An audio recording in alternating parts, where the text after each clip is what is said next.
All right. Here we go. So Dale, while we're watching the introduction of the teams here, tell us a little bit about when you're watching a game like this, what are you watching for? Well, in a game like this, there's a couple of things that are really crucial, and to me, the most significant one is who plays and which team plays or shows the least amount of pressure while they're playing. In other words, composure. I talk, actually in my bio, I say something about the fact that one of the most crucial things in polo is organized team play. That wins and loses games, and especially at this level and in the finals of the biggest tournament of the year, basically in the United States, the team that plays the best as a team and executes the best as a team and reads each other the best as a team is probably going to have possession of the ball more than the other team does. And possession wins games. And so one of the things that we always concentrated on in the biggest events is organized team play. And both these teams obviously didn't get this far without having and understanding organized team play. The question will be this afternoon is, somebody's going to do it better than somebody else is, and why will that be? But both these teams they were both in the finals of the Gold Cup, and so I mean, you're really looking at what are probably, arguably, the two best teams in Florida for the season in 26 gold polo. And if that's the case, the team that wins, in my opinion, is going to outplay as a team the team that loses. And most of that's going to evolve around possession, who has possession and what they do with possession of the ball, and how often do they capitalize on having possession, and how often do they lose possession unwantedly. Those are the things that I would say are going to be the crucial points in who wins and who loses this game. That's probably about as simple as I can make it. Okay. And so as we go along, you're going to help us understand, those of us who aren't 10 goals, what it is that you see in the game that we can learn from, right? Absolutely. All right. For example, this is the first throw-in. Audi gets the first back shot. But they touch the ball the first time and immediately give up possession. Watching the number 4 hit that back shot, it looked to me like he just hit the ball. He didn't look to where he was hitting the ball, and he backed that ball, and immediately Lechuza took possession of that ball, and they have maintained possession since that happened. Here, he had an opportunity to clear a next shot, which was a mistake. He did not do so, and it cost him a goal. Basically, what you're looking at there is Audi had possession, immediately gave it up. Lechuza kept possession, moved the ball down the field. Again, Audi did not have possession, but had an opportunity to take possession, and they didn't take advantage of it, and it cost them a goal. Now this is the second throw-in coming up here, and Audi lost this throw-in. Yes, they did. And throw-ins are one of the most difficult set plays in polo to try to come out of effectively. Lots of different things can happen in a throw-in, and the ball can bounce left, right. It can go through. It can stop with the number ones. It's one of the most challenging situations in polo, the throw-in. It's also, I think, one of the least practiced. It is, and that's one of the reasons is because there's so many variables. There's so many different things that can happen in the throw-in, and ideally, if you were going to coach somebody on what to do in a throw-in, what is the proper thing to do in a throw-in, you could sit with 10 different players, and I think you could hear 5 different scenarios on here's my opinion of what you do in a throw-in. Ideally, everybody pays more attention to their man than they do the ball. That being said, the instant that while you're trying to control your man in the throw-in, you're also trying to find that ball quickly, to realize, do you have to stay with your man, or can you break away from your man? Do you have to stay on defense, or can you instantly go to offense? And that's going to be based on what happens to the ball when it leaves the umpire's hand. Okay, so here we go. Here's our third throw-in. Audi picks this one up out of the throw-in. Immediately, they lose possession again. Yeah. And that's only because CASET made a fabulous play. What was so fabulous about what he just did quickly? He was so close to his man that when the instant he saw that back shot hit, he went to his man directly and forcefully. And he immediately moved that guy over far enough that he was able to hit a near side back shot of his own. Okay, now I want to stop and go back to the play that we just saw. This is the back shot by CASET, who played so well in this, and it ends up going right to his patron, Victor Vargas. Now, one of the things that I'm curious about here is he takes this tail shot from basically the end line, which is an incredible play. What would you tell? What are your thoughts on that play? Is that something that a logo player should attempt? Should they? Absolutely, in my opinion, they should attempt that play because, as you can see, one or two things. He came within probably the ball rolling once, if not twice more, of actually scoring the goal. Mm-hmm. The flip side to it is their team immediately lost possession, and Audi took the ball the length of the Which field. is why I asked you the question, because I actually interviewed Joe Henderson. Joe Henderson had and we talked about this in Florida. Joe Henderson said, let that ball go over. Right. Because so often you Right. try to tap it towards goal and it ends up, and the other team takes it and you're 4-on-3 and they end up scoring. Joe makes a good point because when you watch this whole play develop, Audi could have just as easily scored because Victor tried to keep the ball on the field. Mm-hmm. But what's ironic is, or what is the truth of the matter is, I would almost bet you that in the team meetings with Juan Martin Nero and CASET, they have told Victor Vargas they want him to keep the ball on the field. Okay, so that's Now, something you this discuss. particular play, it didn't work. Yeah. It came very close to being a goal. Yeah. And then immediately, Joe's point is well made. Not only didn't it become a goal, Audi took it the length of the field. And Right. they didn't get a goal from it, Right. but they should have. They didn't execute very well. They got possession and they moved the ball down the field. They had several mishits and they ended up getting off wide right of the goal. But at the end of the day, there's merit to what Joe said. Okay. Because if the ball had rolled over, now Audi's knocking in.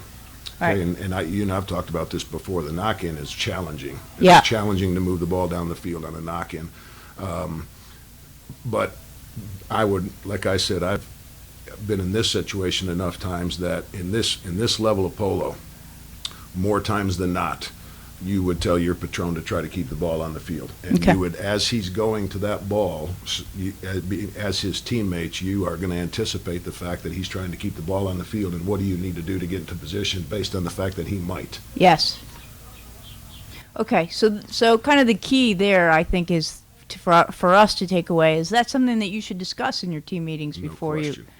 you start playing. Okay. No question. All right, so because back. a lot of times it's a matter of what is the position of the team behind you. Mm-hmm.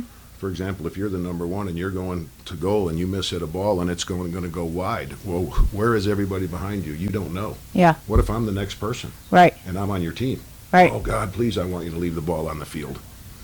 Now, if there's a teammate that's next, an opponent that's next, maybe I wouldn't want you to keep the ball on the field. But I don't believe it can be a blanket statement, especially not in this level of polo or in any level of polo. But what it has to be is, and we've talked about this before, organized team play. Uh-huh. Your team captain wants to know for a fact, under all circumstances, that you're not going to try to keep the ball on the field if it's rolling wide at your end. Then he should be able to anticipate that you're never going to do that. It's just a matter of being organized. It's an opinion as to whether you do or don't try to keep the ball on the field. Okay. All right. So back to the game here.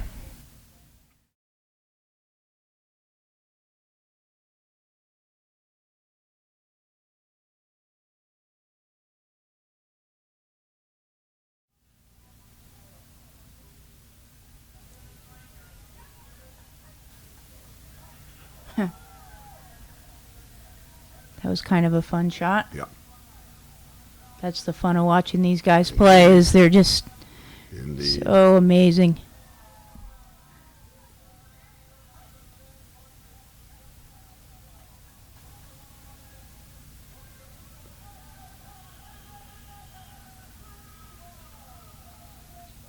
Watching the first chukker, Kim, my overall thoughts are a couple things. It seems to me that Lechuza has come out really, really, really composed mentally and really ready to execute. And it looks to me like that a lot of the times that Audi has had possession of the ball, they haven't executed well. For example, that breakaway where we talked about should Victor have kept the ball on the field, Audi took the ball the length of the field, didn't end up with a goal. And even though they moved it down the field, there were some mishits and it kind of got shanked to the right and it ended up in the corner. And early in the first chukker where the Audi number 4 missed a relatively easy clearing shot that cost him a goal. So far in the first chukker, Lechuza is executing extremely well, and Audi is trying to find a comfort level that they haven't found yet. Mm-hmm. Okay.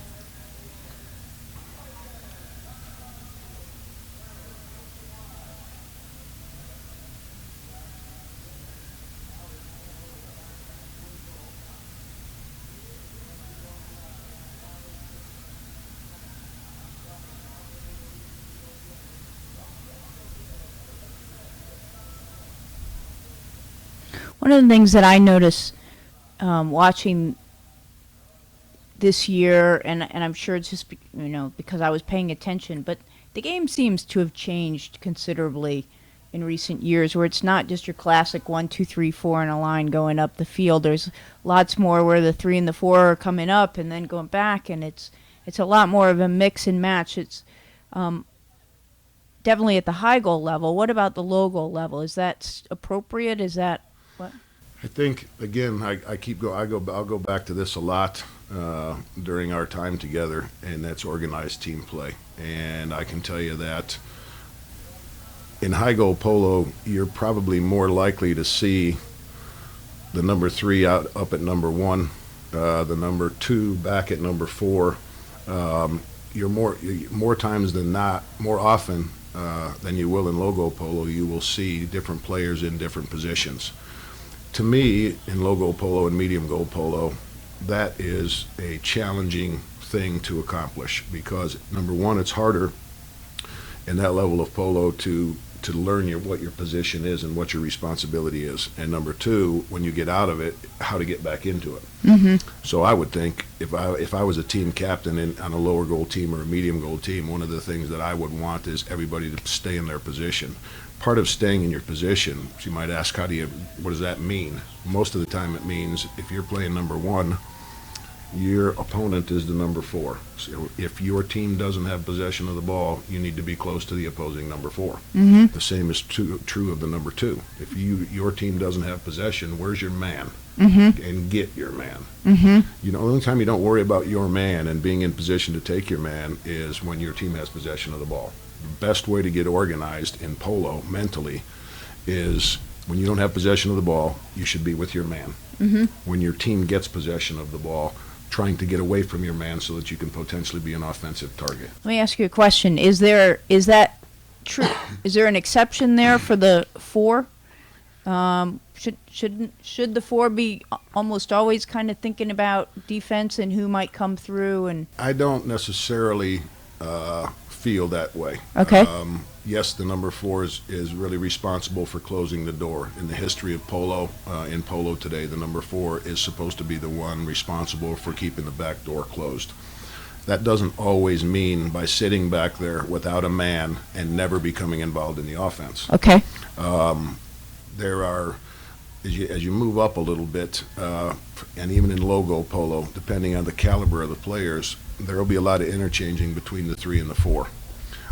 There will even be some interchanging between the 1 and the 2. And basically that'll be because the number 3, for example, might hit a back shot and specifically hit that back shot to the number 4. Just real quick, I noticed this was an interesting play. If we go, if you look, Victor Vargas seems to do an excellent job of anticipating the plays and always being in the right spot and having the ball hit to him. One of the things I noticed so far, and we'll see whether that maintains itself throughout the game. Victor Vargas has hit several more balls than Mark Ganzi has. Mm-hmm. And Mark Ganzi's a good player. That has nothing to do with whether Mark's capable or not. But there's 2 things I notice. One of the reasons Victor's more involved is his team's had possession of the ball more than Audi's team has.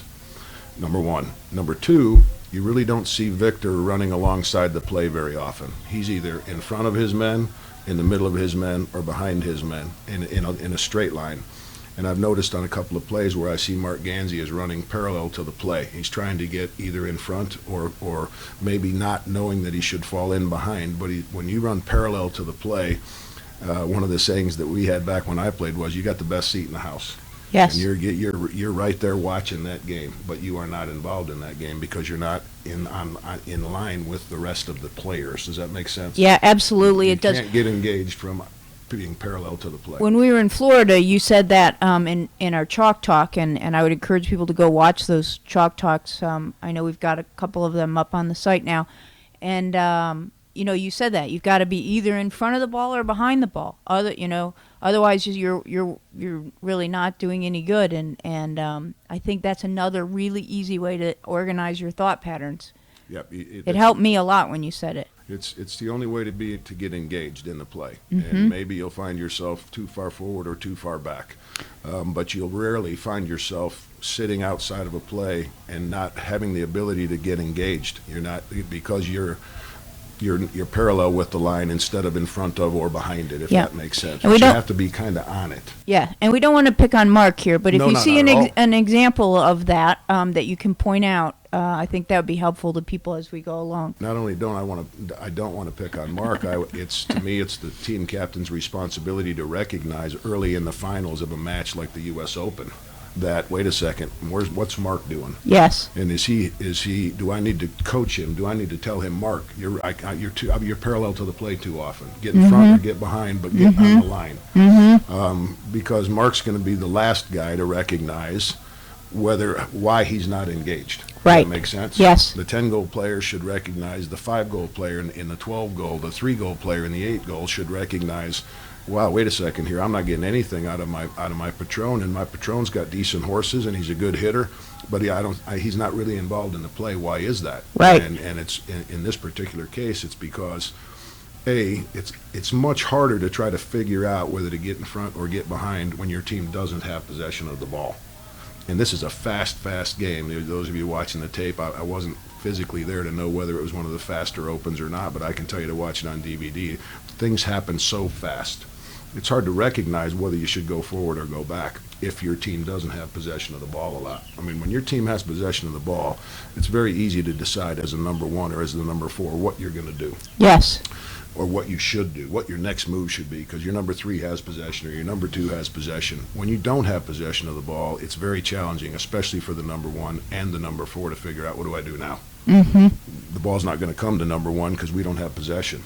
The back is staying back, hopefully marking his man because they don't have possession of the ball. And it puts you in kind of this, it's sort of not a waiting mode, but you have to wait to see how it is that either you or one of your teammates is going to try to take possession back. It's a frustrating feeling, and I promise you this will always be true. The team that has possession the most will always win polo games. And you could have a team that's underrated by 2 goals. Let's say you're playing in the 12-goal someplace, and you're both 12-goal teams in the finals, but one team has 2 players on it that are each a goal better than their handicap is. But if that 12-goal team, as opposed to that potential 14-goal team, plays better structured, organized team polo, they can still win the game. All right, we're at the start of chukker number 3 now, and Audi's hitting off the back line. Ooh. One of the questions I will ask while we're just watching this, and this may sound like a dumb question, but what are the keys to keeping possession? First is marking your man. I mean, again, the game starts with a throw-in, okay? And everybody's marked up in that throw-in. Now what happens? Lots of different things can happen, but everything starts from marking your man, in my opinion, because this may not fit with what I'm saying, but the best defense in polo is a good offense. The only way to be on offense is to have possession. How do you get possession? By playing an intense defense. So the first thing that you can do, if you recognize we don't have possession of the ball enough, something's wrong, the first thing that the team has to do is tighten up as it relates to marking their man. And one of the things that I've seen through the first 2.5 chukkers here so far consistently is how quick and accurate Lechuza is to mark up. We watched a play early in the second chukker or late in the first chukker where Gonzalo Pierres hit a back shot to his number 4, and it was a good pass, it was to him, but Sapo Cassette was marking that number 4 so tightly, that not only did he stop him from hitting the ball, he made a hard bump and ride off, and ended up taking possession and hitting a near side back shot of his own. Well, and here's an example right here. I mean, they've come off this back line, and the white jerseys have just sucked right to them. They're all, as they're going down the field right now, you can see they've got them really marking up is the way to get possession back. Marking up, and it may not be on the play that everybody's marked up on. It may not even be on the next play. But if your team is aggressive about marking up, at some point in time, a pass is going to be hit to a potential opponent. And because you have marked that opponent so aggressively, that pass will not be executed. You will now move that opponent over and take possession back, if that makes sense. But the only way to get possession is by defense. And then once you get possession, you're on offense. So that's why I say the best defense is a good offense. But you're only on offense if you have possession. If you don't have possession, then you have to play a staunch defense until you get possession, until somebody takes possession of that ball on your team.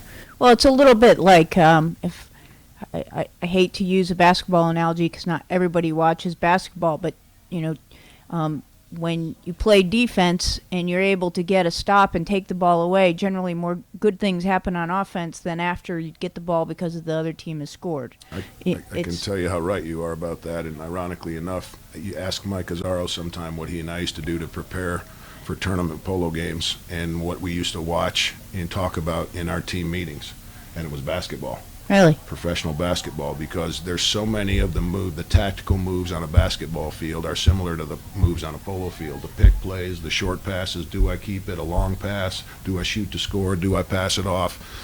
There's a lot of the things that take place on a basketball court, even though it's in a much shorter space and with much more players, and there's a lot more up and down, up and down, up and down than there is in theory in polo. A lot of the plays, a lot of the offensive and defensive plays are a lot like what takes place in basketball. At least That's he and interesting. I thought so. Yeah. No, I definitely can see that. You're right too. It's not an asset to anybody who's not into basketball. No, it's not. But it's interesting because people call it hockey on horseback, but it really doesn't have all that much resemblance to the game of hockey or the strategy of hockey, no. I think, as compared to basketball. I agree. The basketball court, any player can go any place at any time. Now, some belong in certain places and are supposed to be in certain areas with more consistency, but every player can go anywhere all the time. Yes. And so I agree with you. I don't know that the game of hockey being played is a good correlation to the game of polo being played, but I do believe, again, my opinion, that basketball actually is. It's a very organized sport. Okay, so here we've got a penalty 5 from the center, looks like. Lechuza hitting.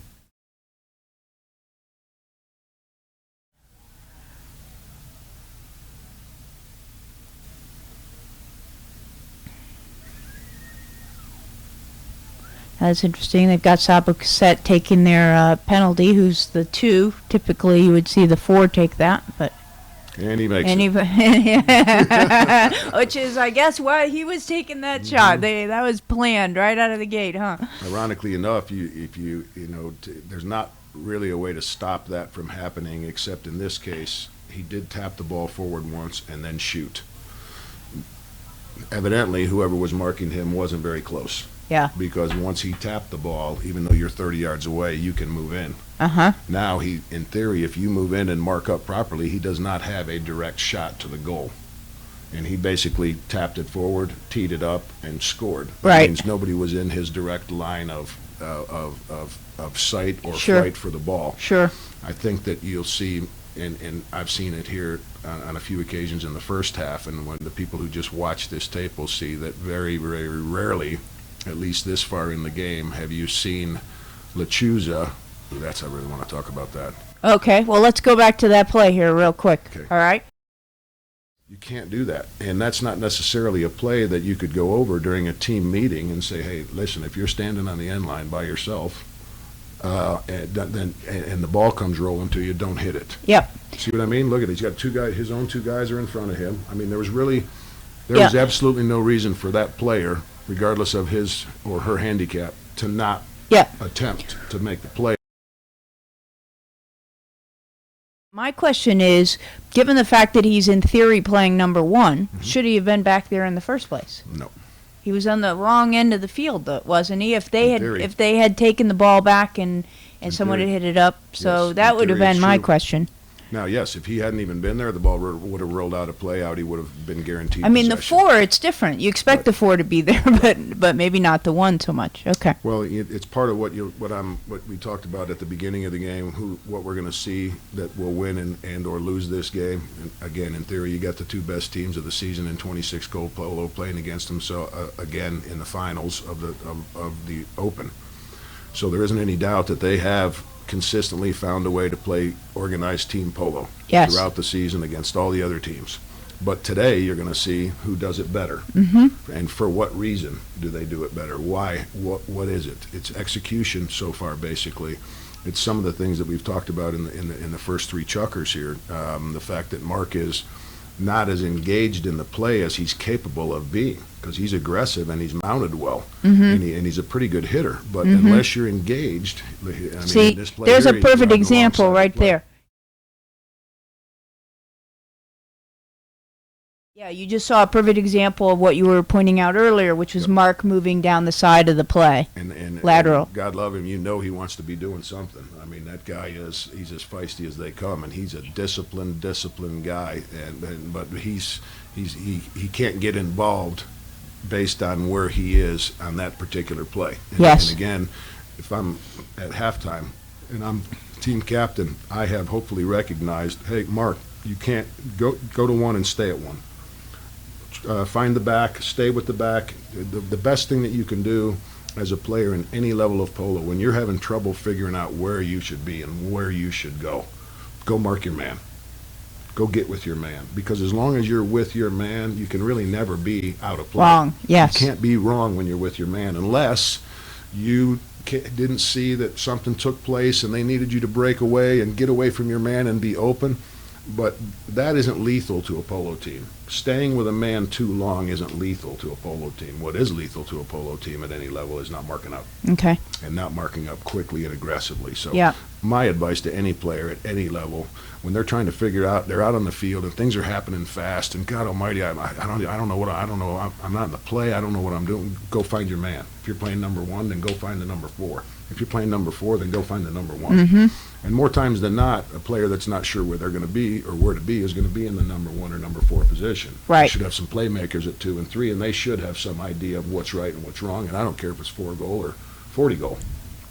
So the best advice I can give is if you're lost, you get lost out there, you find yourself riding around and you're not in the play and nothing's I'm just a spectator out here. Sure. Go mark up. Okay. Stay there until you get comfortable with what's going on and you get in the flow of the game mentally. All right. Penalty 5 from the spot here for red. See what we got going on here.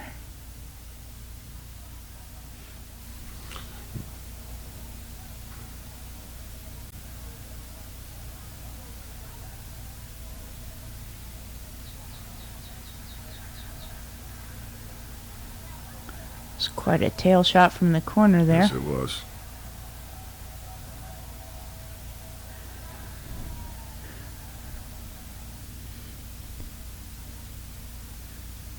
Evidently, they called a foul for standing still or holding the ball too long. Walking or Walking, something. yeah. Okay.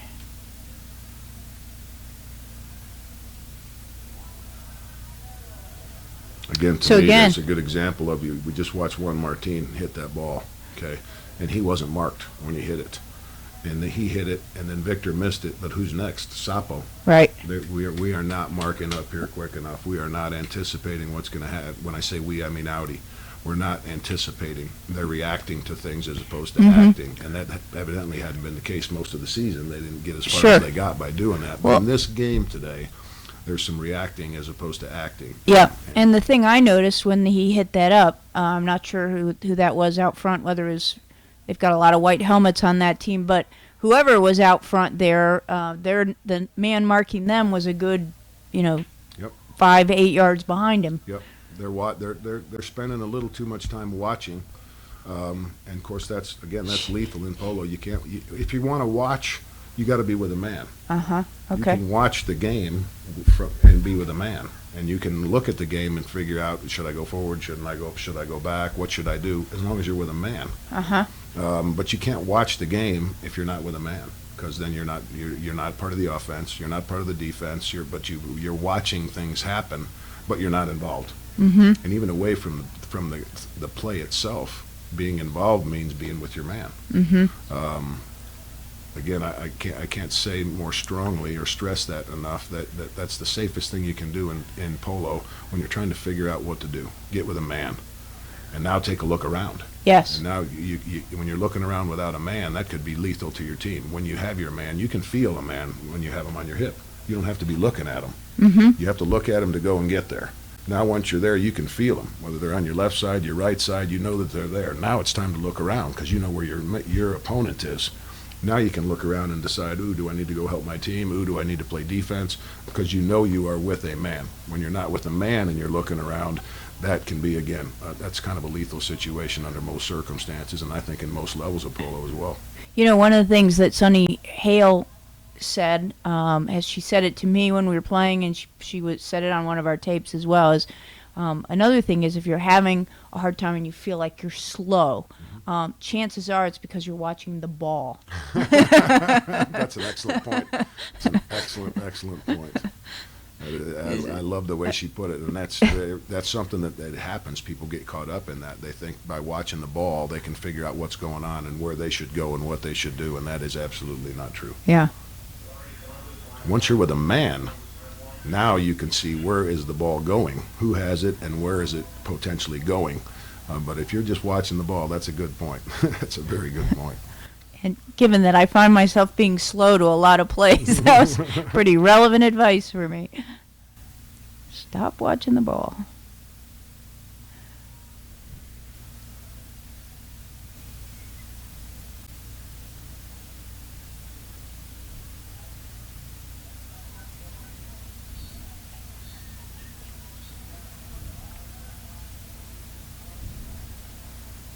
So on a knock in like that, Dale, at lower goal polo, if I'm marking that 3, what does that look like? Am I, because he had a lot of time to hit that ball away just there.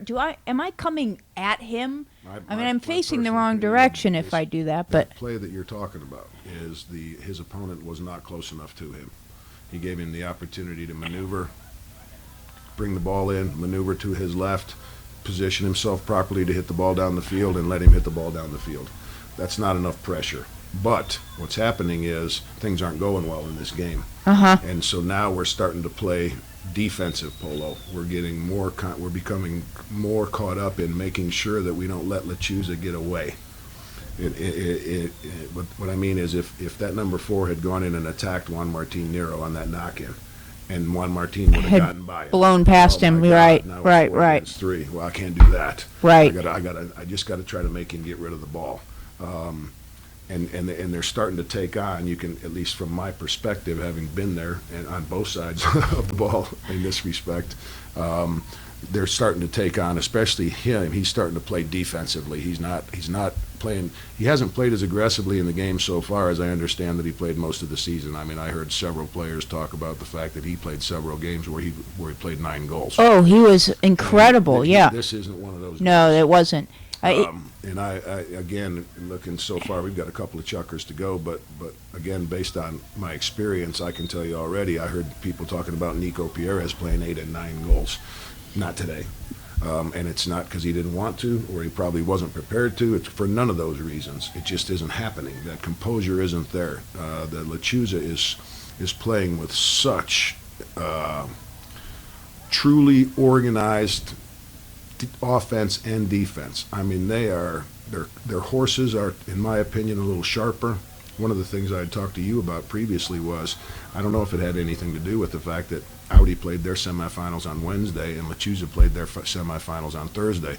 Either one of those days is okay as far as the semifinals goes, but what you do between your game and the finals is going to determine are your horses ready or aren't they ready. So, in my opinion, and again, we're in the 4th chukker here, so far, it looks to me like Lechuza's horses are really have been prepared more properly. And again, that can if you play a semifinals on Wednesday, now you got 4 days before the finals, so you're going to have to rest your horses and exercise your horses and prepare your horses for Sunday. And you play the semifinals on Thursday. Now you got really a day to rest and a day to prepare, and you can't overdo it. And the toughest part about having played the semifinals on Wednesday is there's a chance, if you're not careful, you'll overdo what you do with them to prepare them for Sunday, because there's so many days in between. Whereas if you play a semifinals on Thursday, chances are you're not going to over-prepare them, because they really only get 1 day of rest. Yeah. And they really ought to have 2. So we got to be a little bit. You got to be a little bit careful with how much work you give them when you're playing the semifinals on a Thursday and the finals on a Sunday. Whereas Wednesday, that's a tougher thing to do, because you have to make sure you give them enough work, but maybe not overwork them. So to me, it would have been easier for Lechuza to prepare their horses properly, having played the semifinals on Thursday, as it related to the decisions that they had to make after the semifinals leading up to the finals with what we do with our horses. Audi's challenge was a bigger one, because they had 1 extra day, and now we have to. They got to figure out how much do we do with that 1 extra day, and that's to me that may have been part of the reason that it looks to me like Lechuza's horses are sharper. As a team, they look sharper, and their horses look sharper, in my opinion. Again, as a team. Yeah, I can't look at necessarily one play here and go, ooh, look how we got our horse here, look how we got our horse there. But it's happening. Trust me, it's happening. Having been out there, it's happening. I know for you, we're now at the start of the 5th chukker here. Looks like Audi's trying to come to life a little bit. You know, for you, the horses are the biggest part of the game. I mean, you love them so much, and I think that's one of the, for someone who's not been exposed to high goal polo, who's played summer polo and club polo, you know, the difference between what these high goal teams are doing with their horses and what we do is, you know, in low goal polo. I mean, when you say prepare your horses, I don't want you to necessarily tell us what a high goal team does, because that's not what we're going to do. However, I mean, how should we be thinking about at the lower goal summer polo type levels preparing our horses? What does that mean for us, if anything, or is it even relevant? It is definitely relevant, in my opinion. Again, I don't care what level of polo you play, the horse is still the biggest part of the game. Whether it's 4 goal, 12 goal, whatever level you play, man, woman, even children, the horse is the biggest part of the game. So the objective is to get the horse prepared to play a full 7-minute chukker, not have to change. How do we do that? Maybe we can do that, maybe we can't do that. And I can tell you, one of the greatest compliments I ever got was from Memo Gracita's father-in-law, George Oliver, after we'd played the finals of the Gold Cup Michelob had, and we got beat handily. But I played 6 horses, a full chukker apiece, never used a spare, and never ever did I have a horse get tired. And George Oliver came to my barn the next day and he said to me, I don't know what you're doing, but just keep doing it. And so preparing a horse is an art, and they're all individuals. Some horses need to be ridden the day before the game in order to sharpen them up and prepare them. Some horses need to be ridden the day of the game to take the edge off of them. Some horses have to have the edge taken off of them in order to play well. Other horses actually need to have the edge in order to play well. And each one of them, again, I think it's at all levels, unless somebody's playing a string of 20-year-old babysitters, they're all still individuals. And really, the better you know your horses and the better your groom knows your horse, I can tell you that, the more effective you'll be as a player, because you'll know, I don't want to ride this horse the day of the game. That hasn't proven to be a good thing. She plays better if I ride her the day before the game. Literally, there are horses that you can take and lead and play, and lead and play, and they'll play fabulous for you. And there are other horses that you have to constantly try to tune or school or keep on their toes in order for them to play well for you. And anything and everything in between, pardon me, is a possibility. And it's an art, it's a science. I can't tell someone how to manage their horses unless I know their horses. But I can tell you, managing your horses as individuals, managing your work routine based on what you have, is, if nothing else, it's the key to more fun polo. How fun is it to go play and your horse plays great and you're not having to fight with it or think about it? You're just, out there playing. It makes the game so much more pleasurable. And I think Julio Ariano said on one of his videos that horsemanship. And, right. And I can tell you that learning about your horses, figuring out what's best for this horse versus what's best for that horse. Can they all eat the same thing? Should they all eat the same thing? I can tell you in some high goal barns they do, and in some high goal barns they don't. It's all I can say. Maybe the best point I can make for the question you asked me is pay a lot of attention to it, learn everything you can learn about A, your horses, and B, managing polo horses in general.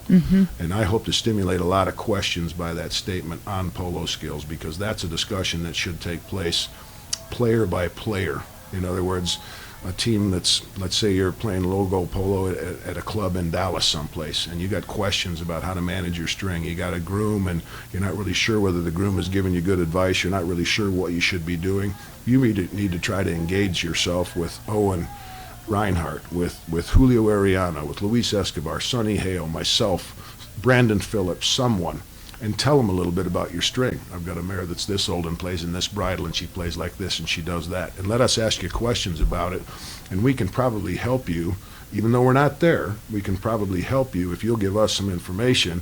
Manage your string. Managing your string is again, at any and every level. It's the difference between success and failure, as far as I'm concerned. And I don't care. Again, yes, it's much more significant in high goal polo than it is in low goal polo, but it isn't. It's at least 50% of the game in low goal polo, and it's at least 75 to 80% of the game in high goal polo. But if 50% of it is managing your horses, even at the low goal end, that's something you really need to learn how to do. Sure.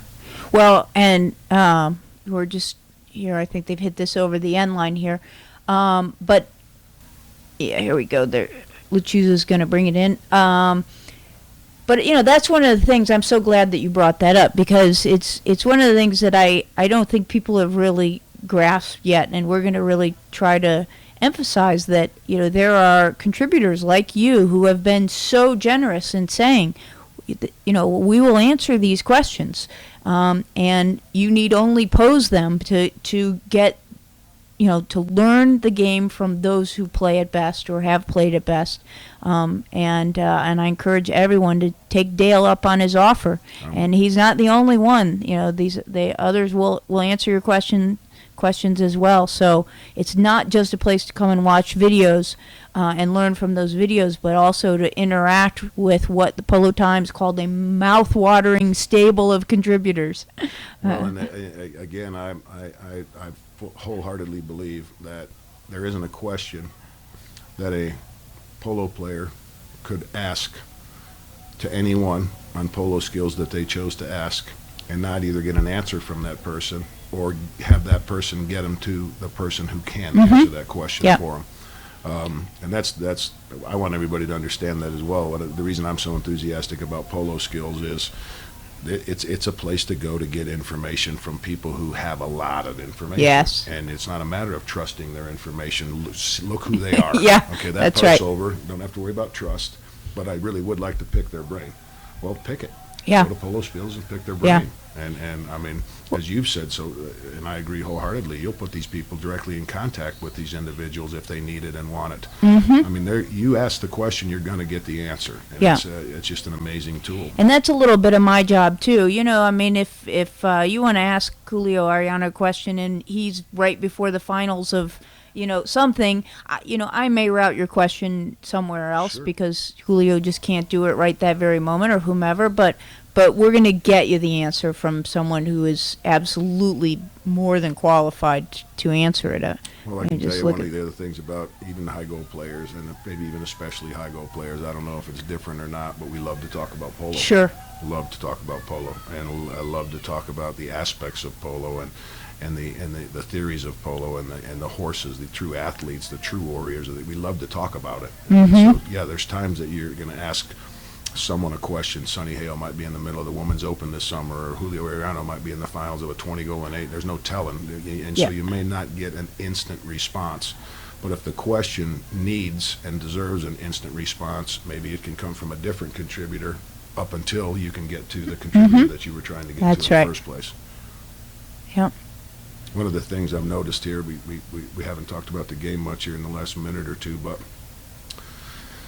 there were, unfortunately for Audi, they had several missed scoring opportunities, and specifically in the second half. And it's only because they didn't start out rattled, but they never got settled. And after they recognized that they weren't settled, and Lechuza really started to kind of take the game over early and effectively, then they got rattled. First they were unsettled, but and even though they're coming back now, and the final score is obviously not going to be as bad as it was at one point in time at 8-2, but they didn't. Maybe they came to the field as ready as Lechuza did, but based on the first two throw-ins, and even though Audi didn't lose the first throw-in, Lechuza scored two really quick goals on them. And so right off the bat, they're down by 2. And then there's a couple of execution mistakes on Audi's part. And I can tell you that there wasn't much today so far during the game that I've seen so far that Lechuza didn't really execute extremely well. There weren't a lot of mental mistakes. There wasn't a lot of loss of composure. That's another thing that's challenging in polo, and that's at any level. It's no different in high goal, just because these guys are that much more talented or have played that much more polo. But the mental, trying to be calm while you're galloping at 30, 35 miles an hour, and there's 7 other people on the field, and trying to have it be mentally calm while this game's taking place so fast is a huge challenge. Sure. Huge. And it's one of the reasons I say what I say when you get lost, and it's very easy to get lost on the polo field. Go mark a man. Mm-hmm.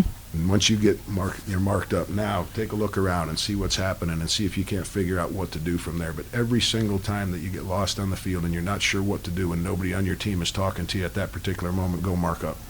You know, this might be a good place. We've got a couple minutes left here in the 6th Chukker, as it's coming to a close, to just talk about something. You know, I had the privilege of spending 4 months in Florida watching these games every day. Mm-hmm. And as I did, you know, I came up with a sort of a short list in my mind of things that high goal players do differently than either what we think they do or than what low goal players do. And I'll just give you an example, like just right here, coming up. I mean, very rarely do high goal players, they don't swing hard. No. You know, very rarely do they take long, you know, they control the ball. Mm-hmm. What are some of the other things you think that's... Well, I think one of the things that you'll notice if you are able to watch high goal polo for any length of time, whether live or on video, is how rarely someone takes the biggest, hardest full swing they can take, especially in traffic. You really never see that happen. When there's a lot of players around in front, you don't really see a big swing, and mainly because high goal players know that in order to move the ball down the field and score goals, you have to execute passes, like we were talking about basketball. Now, mm-hmm. Are you going to pass the ball short, back and forth, and move it down the court, or are you going to make one long pass to somebody who just happens to be open? Regardless of what type of pass it is, there's one thing you're going to be sure that doesn't happen, and that pass isn't going to be blocked. Mm-hmm. Right? Mm-hmm. So you'll rarely see a high goal player hit into horses with a big swing, because one thing he knows. Which, by the way, is one thing I noticed in this particular game. I saw more balls hit into horses, not coincidentally, probably mostly by Audi, than I saw the whole high goal season. Correct, and I can tell you right now, that's partly frustration on their part. And again, I've been there. I'm talking from experience. I've been on the winning end. Well, I haven't ever won the U.S. Open, but I've been on the winning end as well as the losing end of high goal matches of close to the importance of stature, these. Yep. And it's frustration. And they start that when you hit a ball into another horse, and you know the horse is in front of you, all you're doing is hoping that it doesn't hit the horse. But you know in the back of your mind, chances are it will. It's going to. But you don't know where to go. There's no place to go. You're marked so heavily. But and one of the things that you see, they're trying to hit the ball down the center of the field, but the center is not available. It's like that shot we talked about where Sapo tapped the ball off the midfield line and shot and scored. Well, how come he had the room to do that? Mm-hmm. Whereas we've seen Audi on several occasions in this game where they were marked. They had the ball, they had tapped it forward, they wanted to hit, but they couldn't hit because the opponent was marked so close to them. There was no room to hit that ball.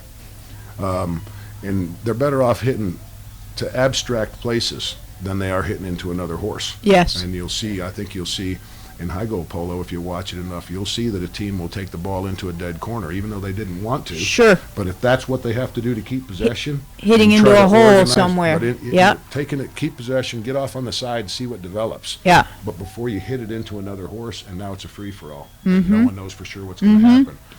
Here goes Victor Vargas all by himself down the field. You just never want to give up possession, and that's what high goal players, I think, probably are aware of on the field all the time, is possession, possession, possession, possession. And that polo, I think a lot of times in lower goal polo, players tend to hit and then think, okay, what do I do now? Yeah. In high goal polo, most of the time they think and then they hit. And that comes with a lot of stick and balling and a lot of talking with better players and a lot of field time. But I think that my experience has been, and I've been a club pro at the Royal Berkshire Polo Club in England. I've been a club pro at Willow Bend. My experience with entry-level players and lower goal players, people with less experience, is simply that they hit and then they think, okay, now what?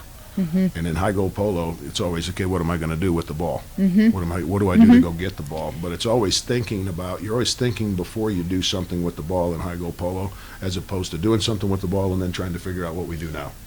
Yeah, one of the things that and we're just watching the end of this game here, so we're about to run out of time. But one of the things that I notice is, I think people think high goal is so fast, and the game is fast mainly because they can hit the ball a long way. But if you look, they're not running full out. In fact, they probably run less than we do in lower goal polo. This would be hard to believe, but you're absolutely 100% true. If there was a way to put a, what do they call those things that people use to see pedometer, how many you could put a steps, pedometer or a speedometer or something. On, Juan Martin Nero's horse, every single chukker for 6 chukkers of the U.S. Open, and then go to a summer club and pick a 1-goal player or a 0-goal player and have them play a 6-chukker tournament game and have them be the number, even maybe a number 3 or a number 2, because we used Juan Martin as an example. I guarantee you 100% of the time Juan Martin Nero would cover less distance than you do. That's interesting. All right. Well, very good. This has been fun, Dale. I appreciate it. And hopefully our members and potential members have learned a lot as a result of your analysis and commentary. I know I always do, and plus it's been fun. Oh, I've had a great time. I hope everybody watching this tape, but to me, again, I'll be touching on a couple quick things. First off, it did look like to me that Lechuza came out just really ready to play their game, and not that Audi didn't, but right off the bat, Lechuza looked like they took control and they kept control. They drew blood early. They kind of got Audi back on their heels a little bit. Audi missed some scoring opportunities. Looked to me again like Lechuza's horses were really, really, really prepared. Just, I mean, aces. I don't really know who was making decisions on that, but I think it was a bigger challenge for Audi based on the fact that they played the semifinals Wednesday, and that has something to do with the outcome as well. But overall, we didn't see the Audi team put together the game that they had put together previously in the season. And to me, Lechuza looks to me like they put together the game of the season. So, but it was fun, and I can't tell you how much I enjoyed it. Great. Thanks so much. Thank you, dear.